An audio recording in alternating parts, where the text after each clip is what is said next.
rhymes, right? Alright. What's going on YouTube? It's fineokay, and today while I was streaming, we hit our sub goal, and because of that I'm doing a god guide, and we're doing ERLANG because my chat voted on ERLANG. I think tier was second. In total we got like 40 or 50 votes or something like that, and ERLANG had the most votes. So we're going with ERLANG. So yeah, I'm doing it live like I said. This is on my Twitch channel live right now. Well, not right now, but when you're watching it, it was live. So if I mess up at all, that's why. I apologize. Alright, but like last thing, we're just going to start out with the starter, even though I already have a video on this. We're going to be going Destal, Boots 1, and Health Chalice and 2 health pots every time. ERLANG is not mana dependent, again, because he's an auto attack warrior. He has a cleave in his auto attack chain, and also he has his dog on his little thingy, his little side. And it also procs Destal, so both of your autos proc Destal. Your auto right here, and also the dog, or the whatever it's called. So when I auto, it procs twice. You can't see it because I'm not regenning at all because I'm not low. But as you can see, the dog walks up and hits it, and that procs all on hit effects as well. So it procs Destal for me, which is part of the reason ERLANG's so good, because it gets double the procs on Destal. So that's what you're going to want to be starting with ERLANG. Your relic is probably going to be Shell most of the time. Shell's really good on ERLANG. If you get ganked at all, you're actually pretty easy to kill. Early on, you're pretty easy to kill, so Shell's pretty good. But if they have a lot of slows, ERLANG does not have any slow immunity in his kit, so Sprint's always an option. But usually you're just going to be going Shell. So like I said, you're never going to be using enough mana to like warrant needing multi-pots or mana pots, even if you don't get your blue buff, but you should be getting your blue buff just because ERLANG has so much pressure. So let me go back to level 1 real quick. Alright, so we're level 1, start of the game. I'm going to wait for this next minion wave to push to simulate what it would be like at the level 1. I'm going to go kill this minion real quick. So with ERLANG, you're going to almost always be grabbing your 3 at level 1. It does a lot of damage and you get attack speed from it, and also it can give you a shield, which you can group up the wave with. So usually you'll be grabbing your 3, so we're going to use that scenario. Sometimes you can grab your 1 if you're in a matchup like against Osiris where you might just want to, you know, sit here and auto attack the wave and not try and go past him. And there's 2 things you can do. You can just mink past him if it's like a matchup where you're like fine with that. This is just to clear the wave. And then I get the attack speed and I just clear the wave pretty fast, right?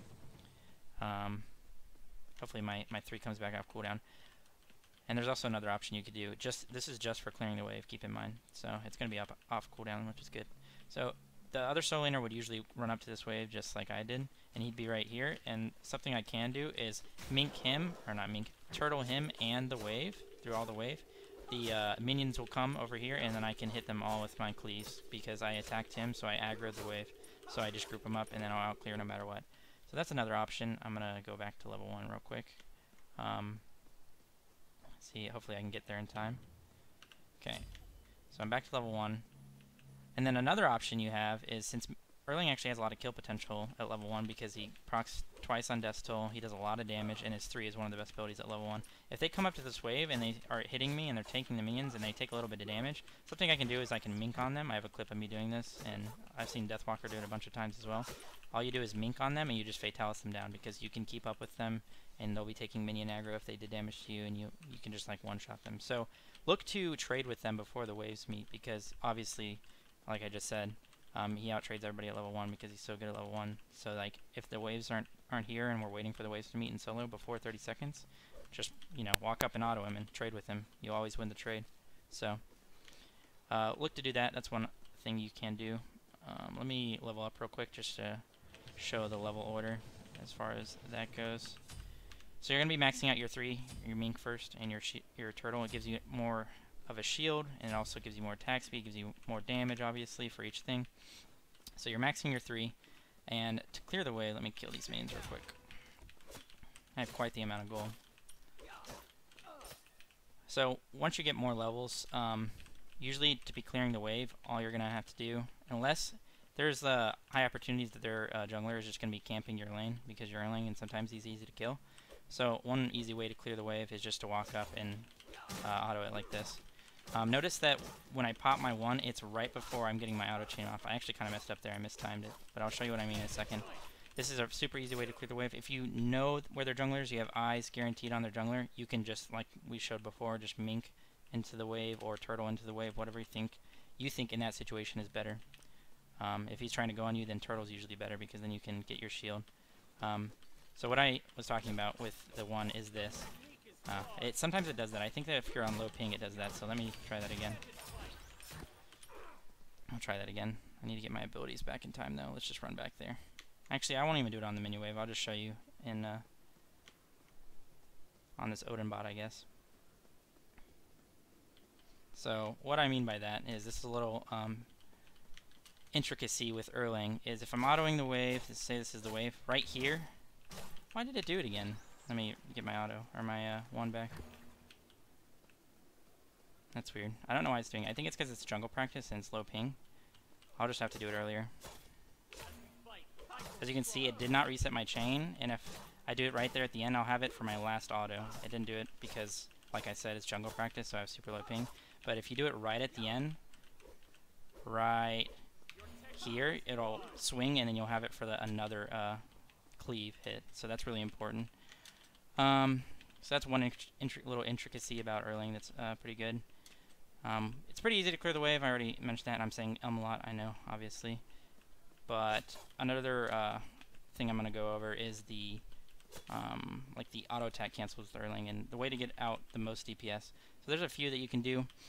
One that's really good if you're just trading 1v1 in solo is to auto, throw your root down, auto, and then knock up auto. I did a little poorly there, but basically you want to auto once, get your one off, auto again, and then turtle him because it's an instant cancel, and you can do it again. So I'll show you again. Let me just get my cooldowns back. Obviously this Odin bot is standing still, so I don't really have to use my root, but I'm using my root just to guarantee my turtle. So I'll do this. And that keeps him in place with my knockup. Sometimes it's better to just mink if they have a jump or some way to just like ignore your damage. Usually you just want to turtle under them to keep them in place and get another auto off with your one. So that's another thing you can do, and a little auto cancel. That's usually the most damage. But you can also just, like I said before, if you just do auto and then mink them, you can just chase them down. If they don't have a jump, you just chase them down and keep autoing them since you have Fatalis on your 3. And that does a lot of DPS. You out-trade basically everybody doing that. So it just kind of depends on the situation. So that's one thing. I'm going to go ahead and go over the build. So on ERLANG, you want to go Warrior Tab Eye because your abilities actually do a lot of damage, similar to like Wukong. You have a lot of scaling on your abilities, and your your little dog will hit harder if you go Warrior Tab Eye, right? And you want him to hit harder because that's more DPS. So Warrior Tab is usually good, and your 2 does a lot of damage, so just more scaling overall. It's really good. And then the rest of the build is basically just as the same it was before that I've had in my videos. You're just going to be basically going Mystical Mail and a bunch of health. Go Glad Shield. You can proc it on your 2 and your 3, and it's just a good item to have. Makes your your dog do more damage. I'm getting all my animals mixed up.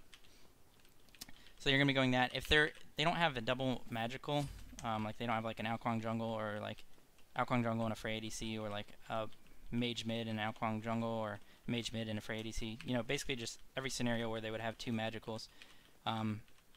Or their mid mage is like super far ahead. You'd just be going Heart of the Urchin here. If not, I would be going either Genji's or Pestilence. If they have any relevant healing, go Pestilence. If not, I kind of like Genji's on ERLANG. Gives them a little bit more cooldown and that health, which you want. But usually you'd just be going Heart of the Urchin because that first scenario usually isn't the case. I've switched up the build a little bit. I go Stone Cutting into Bulwark usually. And then I'll sell this for either Mid Guardian late game. Mid Guardian super good, or just a situational item, maybe even Mantle if I need it. They're just going on me super hard and I just need to survive. So this has been my build lately with ERLANG. Usually it would just be Mid Guardian though. So here's the build. I'm obviously level 6, so my procs aren't as high as they should be. But at level 20, it should give you about almost 200 physical protections and about 170, 180 magical protections, which is really good. And also, it gives you a ton of health. I think at this level, it doesn't show, but at level 20, I'll be at like 3,400 health or something like that. So this is the build I've been going recently. It's a really good build. Definitely try it out. You'll frag with it. And then also your second relic will usually be a sprint. You'll have sprint shell. If whatever you didn't go first, you would go the second. So sprint. If I went sprint first, I would go shell second. If I went shell first, I go sprint second. But there are scenarios where you could go curse donk because they have healing that you need to reduce, plus your pestilence, so they're not healing at all. Or you can go thorns because sometimes you can get gone on, and if you maybe you buy thorns and then you get like a sick taunt off, and you have your thorns up, they'll be doing damage to themselves, right? So that's also good. But usually it's just shell sprint. So this would be the build.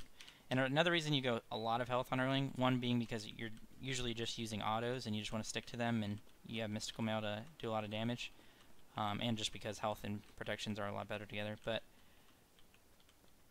another reason, one of the most important reasons, is your heal actually scales off your max health, right? It's 15% of his maximum health. So the more health I go, the more I'm going to heal from my ult. And his heal is actually pretty good. So that's another reason you just go health on him and basically every auto attack warrior, but it's more important on Erlang, honestly. I'm going to hit level 20 real quick.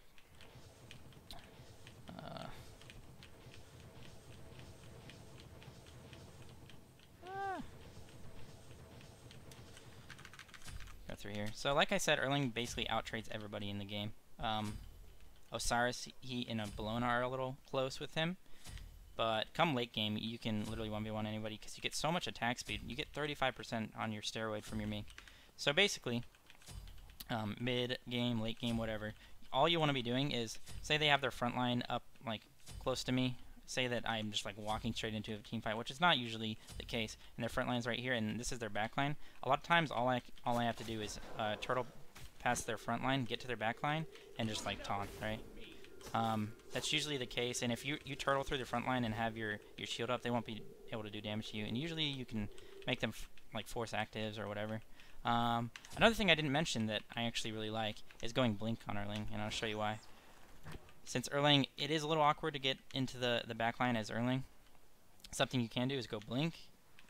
Sprint also helps with this because you can sprint past the front line and just dive them. Like, say I have sprint, I sprint and then mink. I'll just be going on them so hard, I'll be so fast, they won't be able to get away at all. So another thing I can do is I can blink taunt. And I can taunt both, you know. That was on the very edge. But usually they'd be grouped up a little bit more, and I get an easy blink taunt off. Similar to blink Athena taunt. Just much less often, right? And it's definitely going to force actives at least. And if I get my blink off, since this doesn't DR, all of these things don't DR, I'll show you real quick what I mean by that. Since I blink in, I ult, and then I root, that doesn't DR, and then I knock up, they just got CC chain forever. And if this is a backline, like a Scotty or like a Mage or something, they just got CC chain forever, and I got a bunch of damage off. And if I have any follow-up with it, and I just say, hey, I'm going to blink in here, bam, that's a bunch of damage off. So that's another scenario you could use to your advantage as far as like CC chaining.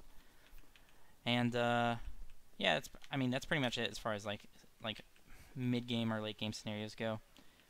It's kind of hard to tell. Just I have a lot of Erlang gameplay on my YouTube, like as far as like gameplays themselves, like ranked and stuff.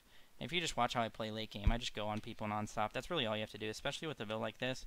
You're just gonna have to be going on them nonstop. You know, minking at them, turtling at them, and just walking at them and autoing, because your autos do a lot of damage, especially combined with your one, right?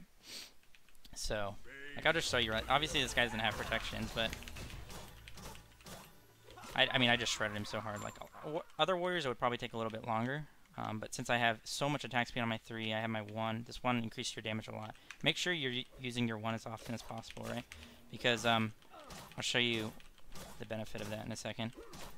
Once it's on cooldown, the more times I'm autoing, it comes back off cooldown. So if I'm trading with the enemy soul laner, and Wave State Odin buys the enemy soul laner, I'm trading with them, and I have my 1-up, and he's trading with me, I can just auto him in the way with my cleaves, and also I can just use my turtle so that I'm not taking poke, and go back to autoing, and then my 1's back up, and I just can keep autoing him with it, and I'll out-trade him pretty much every time. So, use the turtle shield to your advantage, and also the mink attack speed to your advantage. You just have to use it based on the situation. If you can just go on them non-stop and they won't trade poke with you, use your mink, right? If they're trying to, you know, 1v1 you, and you feel like they may actually do damage to you, just, you know, use your shield on them instead. So, that's that. What else could I go over? I mean, that's a lot of it, to be honest. I mentioned that one of the big things that a lot of high-level Erlang players do is the auto-cancel right there. Use it right before the cleave, right? And another thing with that, which I don't know why it does this, but it does. So I'm going to show you right here. If I use my 1 right here, I miss one of the hit chains, if you guys see that. So I'm going to auto. There's 1, 2, 3, 4, 1, 2, 3, 4, 5. Okay, so when I don't have my 1 activated, or like when I activate it mid-chain, it does 5 hits. But when I do it after my second auto, okay, I guess it reset there. And it's low ping, so it messes up. What a disaster. But basically, in a real game, if you use your 1 right after your second auto, you'll get to your hit chain after 2 autos instead of 3. So, a little confusing, and it's a little messed up in jungle practice just because it's super low ping, but that's pretty much it. So, I think that's pretty much it. I think the last thing I could talk about is the damage mitigation on your ult. If you're in the middle of a fight, even if they have like a lot of anti-heal and you know you're not going to get your heal off, and they're just focusing you, just look to taunt them, or just to taunt in general. Like, say they're just diving me and I need to like try and survive as much as possible. I should just turn around and taunt and just keep going, because I have damage mitigation on it. It'll help you survive, and the heal is always going to be there, so it'll be helpful. So, yeah, I think I went over pretty much every scenario. So basically, in summary, just always keep dabbing that backline, you know, dive all backlines. Just always go on them. You're going to out-trade pretty much everybody. You can 1v1 in lane consistently. Use your turtle to your advantage for sustaining poke or not taking poke, and also for keeping them locked down, you know, because the knockup's really good. And look to go either blink or sprint and to just go towards their backline in late game team fights. Oh, and one last thing. Once ERLANG gets Mystical Mail online, he actually has so much damage on objectives because he can use his 1, he has Mystical Mail going, and he can use his Mink, and he'll do so much damage to the objectives. So once you get Mystical Mail online and maybe a Gladiators, like the build I said, you can, you know, like tell your jungler to be like, hey, I actually do a bunch of damage to Portal, so come to Portal with me, like right at 10 minutes, right when it spawns, or maybe about 15 minutes, that's probably when you have Mystical and Gladiators online. And both of you can just go there and you'll absolutely shred it. Like, you'll do so much DPS to it. So always look for that. Always look for that. So yeah, that's pretty much it, guys. Make sure you dab all day with ERLANG. That's very important. And yeah, thanks for watching, guys. See you next time.